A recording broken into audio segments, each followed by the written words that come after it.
Hi everybody, I'm Jess. I'm a recovery worker at the New Haven Wellbeing Centre. I hope you're all doing well.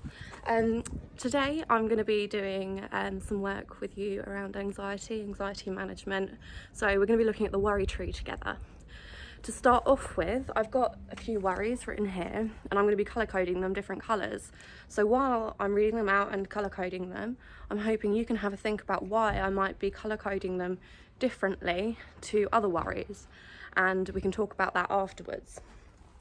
So to start off with, the first one is I've not heard from my friend this week. Maybe they don't like me. So I'm going to colour code that one green. Hope you can see that? Just about. Sorry. The second one is I might get fired. I've been late for work twice this week. So that one is also going to be a green worry. Ooh. Okay.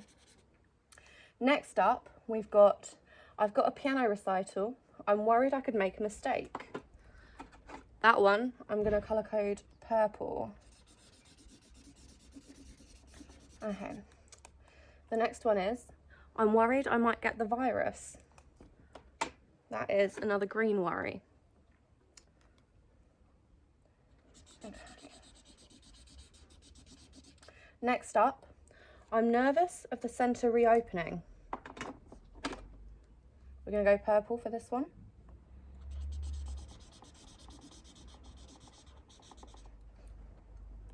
The next one is I'm anxious after an argument with my partner. So that is our last worry, and that is also a purple worry. Okay. So I'm wondering if you have noticed a difference between the green and the purple worries. It's okay if you haven't, but I will explain it to you. So the green worries are hypothetical worries. They're about hypothetical situations that may or may not happen, or that could happen at some point in the future, but we don't know if it is or not. And the purple ones are worries about real life situations. Obviously they're all real life situations, but these are ones that are more likely to occur. They are actually going to happen, and so there's something that we're anxious about and we are going to have to face. So just working out how I can hold the camera and use the flipboard. Okay, here we go. So the real event worry, that was the purple worries that we were talking about. So what I've written is a real event worry is something that is affecting you right now, or that will definitely affect you in your imminent future. And we can put strategies in place to help to manage these worries and to help manage the situations when they arise. The hypothetical event worry is something that you worry about that hasn't happened yet. It's something that might happen at some point in the future. So an important step if you struggle with anxious thoughts or lots of worries is to stop and identify which type of worry it is that you're facing, so that we can work out how best to respond to it. And there's a wonderful way of doing this, some of you may or may not have heard of it, is the worry tree. So let's try and turn this page over. Oh, I don't think you can see. Can you see? You can just about see, so I'm going to have to hold this a little bit closer. So we've got the worry tree. So for step one, we're going to notice the worry. And then we're going to think, what is it that I'm worried about? You want to identify and name that thing. So your next step is the worry about a current or hypothetical situation.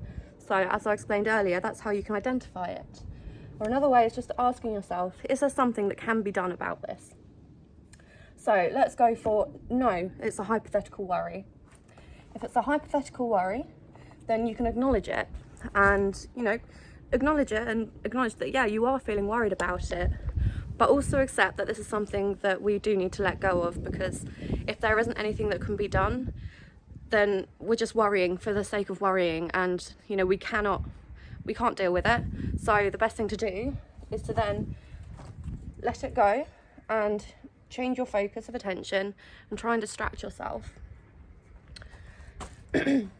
So that is a very simple way of dealing with the hypothetical worries. Obviously it's quite brief, but hopefully, you know, you've got lots of distractions that you already have.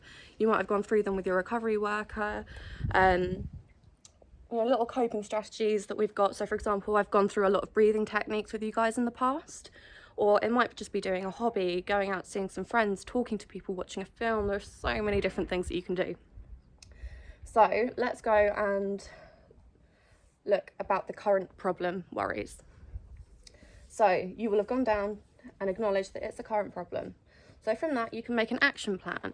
Obviously, this is very brief, but if you can't think of doing an action plan around something that's making you anxious, then, you know, reach out to your recovery worker, to your key worker, or somebody else that you feel comfortable talking to about your mental health. And we're always more than happy to be working with you towards goals.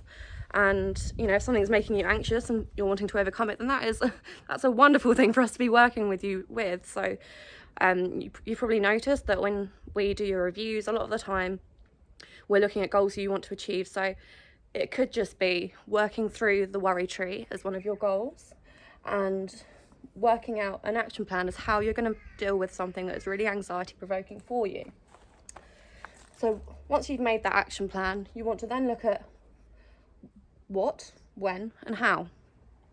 So if it's now, then do it. Wonderful. You've made the plan, you've got it all in place, you can tell people, you can have people supporting you through it. You know, there's nothing to be ashamed of when you're talking about things that you're worried about. Everybody has worries, no matter how big or small. We've all experienced being worried. So I'd be very surprised if, you know, someone that you care about didn't want to support you through something that was making you feel worried or anxious. So just, you know, if you need support, then get support, but let's do it and get it out of the way so that we can stop worrying about it, which then allows us to let the worry go. And then the last step for this one as well is changing your focus and looking at something to distract yourselves.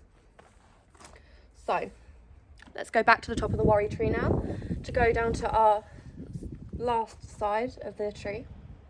So we've noticed our worry, we've decided that yes, it is a current situation problem, and we've made an action plan, but it's something to do later.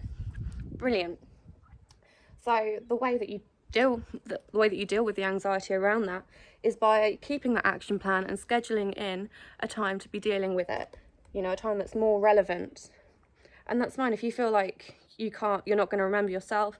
Make notes, get people to support you, you know, that care about you, get your staff member, key worker to support you through it. We're all willing to support you through your worries.